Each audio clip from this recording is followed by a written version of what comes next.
Wales, the land of the Red Dragon. Home of legendary sportsmen such as Alan Wynne-Jones, Gareth Bale and Ryan Giggs, to name but a few. As a country of just 3.1 million people, only 3 cities have a population of over 100,000. And that has a massive impact on Welsh league structures in many sports, including hockey. The best clubs in Wales don't ply their trade in the Welsh leagues, and Wales' best players are scattered across Europe. You'll find most Welsh internationals in the Premiership, and though it allows for such players to play at a higher level close to home, that won't entice many Welsh kids to play hockey in a country where rugby and football are the prevalent presence. So, does that mean Wales are the weakest side? Is their 18th position in the FIH World Rankings indicative of a below-par team?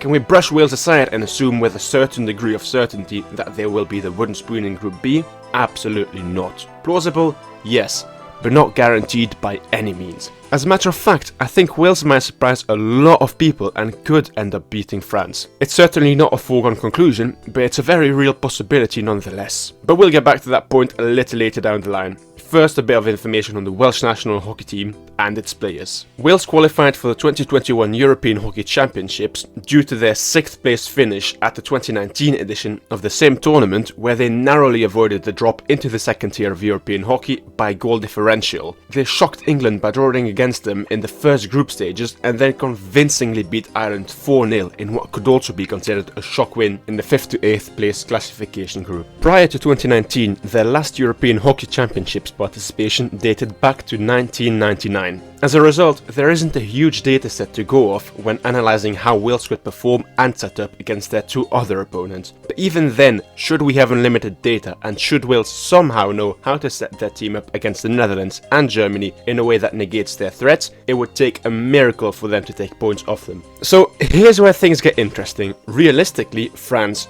could snatch a draw against Germany or the Netherlands. It would take a lot going France's way, but it's not as far-fetched as one might imagine. On the other side of the coin, Wales could beat France, but they are practically guaranteed to lose heavily against the group favourites, which is exactly what makes this group and Wales a very compelling entity. Much like France, Wales doesn't have an absolute world beater. Nevertheless, in a similar vein to France, Wales has quality throughout the team. Perhaps the best known and the most important player in the Welsh camp, Gareth Furlong will be looking to not only keep things tight and structured at the back, but he'll also be the go-to guy on penalty corners. Currently on the books at Tilbury, he'll face his club coach Jeroen Delmé, who also happens to coach France, but not for long anymore as he's Oranje bound after the Olympics.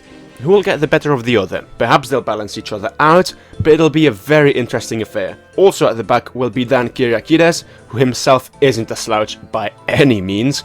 We then go slightly higher up the pitch, where the midfield will be controlled and ran by Rupert Schipperle and Owen Dolan-Gray, the latter of which is best known for his stint in Germany with Haverster-Hunde. They'll be looking to feed All Georgians forward James Garson, who managed 4 goals in 5 games before the English Hockey League got suspended. However, I've purposefully omitted 2 names from this list. The reason being that the 2 Welsh players could absolutely go on to achieve stardom in hockey. These 2 players are the X factor of this Welsh team. The first of these is Jacob Draper, golden boy of Welsh hockey. The second is relatively unknown but immensely talented in Rhys Bradshaw. The former is a gifted 22-year-old midfielder with an excellent eye for a pass and with an abundance of skills. With about 60 combined caps to his name, he has already become a regular in both the Wales and GB squads. As for Bradshaw, despite his young age of only 20 years old, he already is a clinical finisher with both his forehand and backhand, but also possesses excellent positional awareness.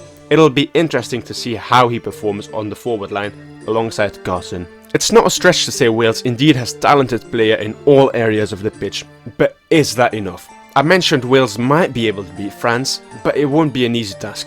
For starters, most of the French team has continued their club competition, seeing as most of them play for Belgian clubs, though a few Welsh players who also play outside of the United Kingdom have been able to continue their domestic competition. It remains a vastly inferior number compared to France. In my preview of the French team, I also hinted at the French frailties at the back. Wales is not exempt from these frailties either, with both teams having a number of players capable of goals from open play and penalty corners. The winner will without doubt be the team that forms the most solid defensive block.